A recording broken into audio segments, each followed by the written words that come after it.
ఒక సినిమాలో కుమార్తెగా నటించిన కథానాయికతో ఆ హీరో మరో సినిమాలో లవర్గా రొమాన్స్ చేయొచ్చా? అలా చేస్తే ఆడియన్ ఒప్పుకుంటారా? ఈ ప్రశ్నకు ఎట్టకేలకు సమాధానమిచ్చాడు ఈ స్టార్ హీరో. ఇదే సందేహాన్ని వ్యక్తం చేసిన తన దర్శకనిర్మాతలతో తాను ఆ రోజు విభేదించానని అన్నాడు. దీనిని నేను అస్సలు నమ్మను. సినిమాల్లో ఇలాంటివి సహజమని వారితో వాదించాను అని చెప్పాడు. అంతేకాదు, ప్రేక్షకులను మనం తక్కువ అంచనా వేస్తున్నామని కూడా దర్శకనిర్మాతలతో సదరు హీరో వాదించాడట. మొత్తానికి దంగల్లో కూతురి పాత్రలో నటించిన సనా షేఖ్తో ఆ తర్వాత బ్యాక్కొటేషన్ థగ్స్ ఆఫ్ హిందూస్థాన్ బ్యాక్కొటేషన్లో రొమాన్స్ చేసిన అమీర్ ఖాన్కి చాలా పెద్ద గుణపాఠమే అయింది. ఆ సినిమా పరాజయానికి ఇది కూడా ఒక ముఖ్య కారణం. అంతేకాదు, ఎథికల్ గాను సూపర్ స్టార్ దిగజారాడని చాలా విమర్శలే వచ్చాయి. దంగల్లో కుమార్తెగా కనిపించిన ఫాతిమాతో రియల్ లైఫ్లోనూ అమీర్ డేటింగ్ చేశాడనే విమర్శలు ఉన్నాయి. వాటికి కూడా అతడు జీవితాంతం సమాధానం చెబుతూనే ఉన్నాడు.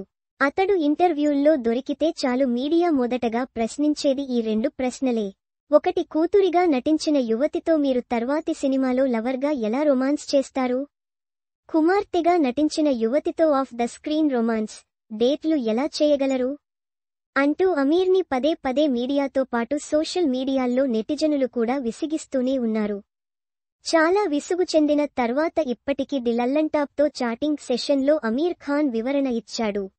తాను నిర్మాతలతో పూర్తిగా విభేదించానని, అసలు ప్రజలు ఆ దృష్టితో చూడరని అన్నట్టు అమీర్ ఖాన్ చెప్పాడు.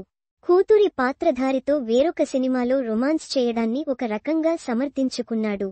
అంతేకాదు, తామంతా చాలా ప్రయత్నించినా కానీ థగ్స్ ఆఫ్ హిందూస్థాన్లో సనా షేక్ చేసిన పాత్రలో నటించేందుకు ఒక్క హీరోయిన కూడా ముందుకు రాలేదని అమీర్ అన్నాడు. కత్రినా, దీపికా, కరీనా సహా చాలా మంది స్టార్ హీరోయిన్లను సంప్రదించారు. పరిశ్రమలో ఉన్న హీరోయిన్లు అందరినీ అడిగాం, కానీ ఎవరూ చేయనని అన్నారు. చివరికి సనాతో చేశాను అని చెప్పాడు అమీర్. అయితే పదే పదే స్క్రిప్టు మార్పులతో రూపొందిన ఈ సినిమాలో ఏది వర్కవుట్ కాదో దర్శకనిర్మాతలు విజయ్, ఆదిత్య చోప్రాతో చెప్పానని, కానీ అంతిమంగా వారిదే నిర్ణయమని కూడా తెలిపారు. థగ్స్ ఆఫ్ హిందూస్థాన్ అమీర్ ఖాన్ కెరీర్లో అతిపెద్ద డిజాస్టర్లలో ఒకటిగా నిలిచిన సంగతి తెలిసిందే.